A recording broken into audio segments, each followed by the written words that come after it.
Hi.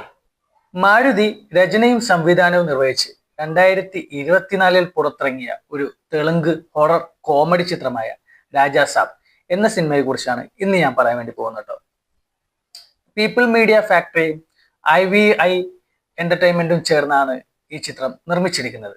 ചിത്രത്തിൽ പ്രഭാസ്, സഞ്ജയ് ദത്ത്, നിധി Agarwal, Malavika Mohanan, Hrithik Kumar, Serena Wahab തുടങ്ങിയവരാണ് മുഖ്യ കഥാപാത്രമായിട്ട് അഭിനയിച്ചിട്ടുള്ളത്.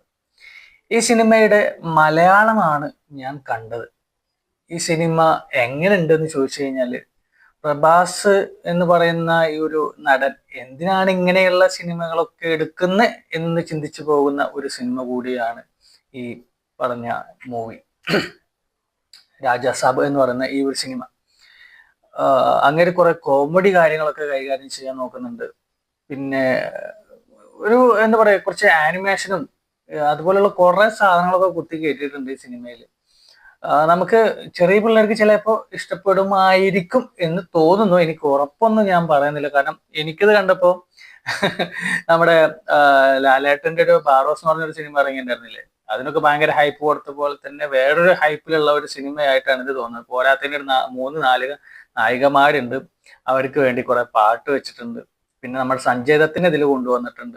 അങ്ങേരൊക്കെ എന്തിനാണ് ഈ സിനിമയിൽ അഭിനയിച്ചത് എന്നുള്ളതാണ് ഒരു പിടി കിട്ടാത്തത്. കാരണം ഈ സിനിമയുടെ ഒരു റിവ്യൂ അങ്ങനെ എന്തോ കണ്ടപ്പോൾ അതിൽ പറയുന്നുണ്ടായിരുന്നു, നമ്മുടെ ഇതിന് മുന്നേ ഇറക്കിയ ഒരു പ്രഭാസിന്റെ സിനിമയിൽ നഷ്ടമുണ്ടായി, അപ്പൊ ആ നഷ്ടം നികത്താൻ വേണ്ടിയായിരുന്നു ഈ ഒരു സിനിമ എടുത്തത്. അതായപ്പോ അതിനേക്കാൾ കൂടുതൽ നഷ്ടം ഈ സിനിമക്ക് സംഭവിച്ചു എന്നാണ് പറഞ്ഞു കേട്ടത്. അപ്പൊ ഈ സിനിമ കണ്ടപ്പോൾ എനിക്ക് അത് യാഥാർത്ഥ്യമാണെന്ന് എനിക്ക് തോന്നി. അത്ര നല്ല ഒരു സിനിമയാണ് ഈ രാജാ സാബ് എന്ന് പറയുന്ന ഈ ഒരു സിനിമ. ഇതെന്റെ പേഴ്സണലാണ് കേട്ടോ. കാരണം ചില സിനിമകളൊക്കെ അങ്ങനെ എന്താണ് കാട്ടിക്കൂട്ടുന്നത് എന്നൊരു പിടിയില്ല. അതേപോലെ സഞ്ജയ് ദത്തിന്റെ ഒക്കെ റോള് ഒരു പിശാചിന്റെ റോളൊക്കെ പോലെ കൊടുത്തിട്ടുള്ളത്.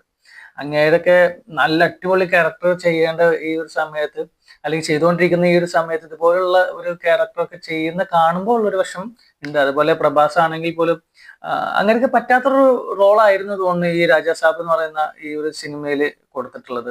അത് അങ്ങേര് വളരെ ഫ്ലോപ്പ് ആക്കിയിട്ട് തന്നെ ചെയ്തിട്ടുണ്ട്. പിന്നെ ഇതിന്റെ ഒരു കഥ എന്ന് പറയുന്നത് വളരെ രസകരമാണ്. അതായത് ഈ നമ്മുടെ പ്രഭാസിന്റെ മുത്തച്ഛനെ തെരഞ്ഞു നടക്കുന്നു. മുത്തച്ഛനാണ് ഇതിലൊരു വില്ലൻ. അങ്ങനെ മുത്തച്ഛന്റെ ആ ഒരു കാര്യങ്ങളൊക്കെ ആയിട്ട്, അതായത് മുത്തശ്ശിക്ക് മുത്തശ്ശനെ വീണ്ടും കാണണം എന്നുള്ള ഒരു സന്ദർഭം, അതായത് അതുപോലുള്ള കാര്യങ്ങളൊക്കെ ചെയ്യാൻ വേണ്ടി നോക്കുന്നു.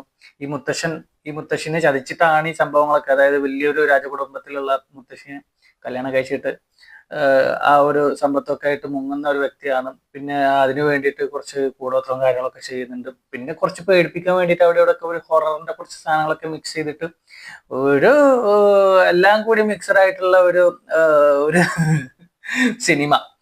അത്രേ ഉള്ളൂ ഈ ഒരു രാജാ സാബ് എന്ന് പറയുന്ന ഈ ഒരു സിനിമ. പിന്നെ കുറച്ച് കളർഫുൾ ആണ് കണ്ടിരിക്കാൻ വേണ്ടിയിട്ട്. നല്ല കളറിങ്ങും കാര്യങ്ങളൊക്കെ ഉണ്ട്. നല്ല പാട്ടുകളൊക്കെ എടുത്തിട്ടുള്ള സീനുകളൊക്കെ ആണെങ്കിൽ നല്ല രസമുണ്ട്. പിന്നെ മലയാളത്തിലെ കാരണം കൊണ്ട് പാട്ടൊക്കെ കേൾക്കാൻ ഭയങ്കര ബോറായിരുന്നു. എനിക്ക് തോന്നുന്നത് തെലുങ്ക് ചിലപ്പോൾ ഒരു രസമായിരിക്കുമെന്നാണ് എനിക്ക് തോന്നുന്നത്. കാരണം മലയാളത്തിലോട്ട് ഡബിങ് പാട്ട് മിക്കവാറും ഇങ്ങനൊന്നും വരാറില്ല. പ്രഭാസിന്റെ സിനിമ ആകുമ്പോൾ ഒരുവിധം പാട്ടുകളൊക്കെ ആണെങ്കിലും കുറച്ചുകൂടി ക്വാളിറ്റിയിൽ മലയാളത്തിലാണെങ്കിലും ഉണ്ടാവായിരുന്നു. പക്ഷെ അതൊന്നും ഈ സിനിമയിൽ കണ്ടില്ല. സത്യം പറഞ്ഞു കഴിഞ്ഞാൽ ഇതൊരു പ്രഭാസിന്റെ ഒരു ഫ്ലോപ്പ് ആയിട്ടുള്ള ഒരു സിനിമ തന്നെയാണെന്നാണ് എൻ്റെ ഒരു വിലയിരുത്തൽ. നിങ്ങൾ ഈ സിനിമ കണ്ടിട്ടുണ്ടെങ്കിൽ നിങ്ങളുടെ ഒരു അഭിപ്രായം എന്താണെന്നുള്ളത് എനിക്ക് കമന്റ് ആയിട്ട് അറിയിക്കണം. അപ്പൊ അടുത്ത സിനിമയുടെ വിശേഷമായിട്ട് നമുക്ക് വീണ്ടും കാണാം. Okay, by.